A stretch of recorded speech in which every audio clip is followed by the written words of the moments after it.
Il y a toujours eu des homosexuels et des personnes avec des tendances homosexuelles et c'est encore plus au sein de mon église.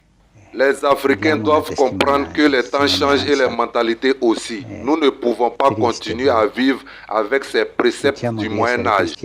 C'est nous qui leur avons apporté cette Bible. Elle est avant tout une tradition européenne et l'homosexualité en fait partie. Je ne comprends pas tous ces vagues de protestation des chrétiens sur le continent africain.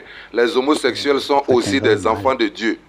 En 2018, j'ai dit que l'enfer n'existe pas. Cela a créé les mêmes ramousses en Afrique. La Bible est à réécrire.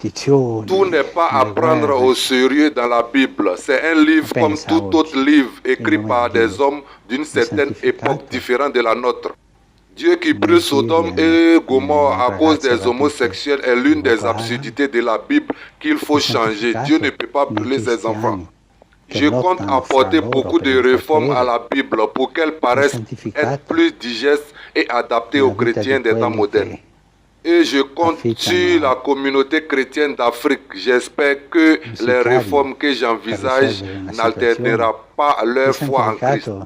Ces réformes permettront aux Africains d'avoir une place considérable auprès de Christ.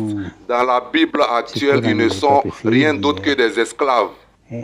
Et cela m'a toujours causé un problème moral de voir un peuple qui se donne à fond pour Christ être considéré comme des esclaves. Ce n'est pas normal.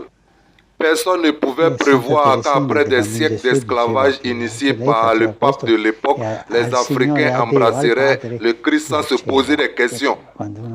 Les Africains ont pardonné à l'Église sans que l'Église ne leur demande des excuses. C'est ce que le Christ demande, toujours pardonner. C'est un peuple assez étrange. J'espère qu'ils finiront par accepter les homosexuels comme étant les enfants de Dieu. L'erreur a été décrite dans l'Ancien Testament que Dieu a brûlé les homosexuels. C'est ce passage qui crée la confusion dans leur tête. Les Africains doivent comprendre que Dieu même commet des erreurs parfois. Tout n'est pas parfait dans la vie. Dieu s'est trompé sur le cas des homosexuels. Et aujourd'hui,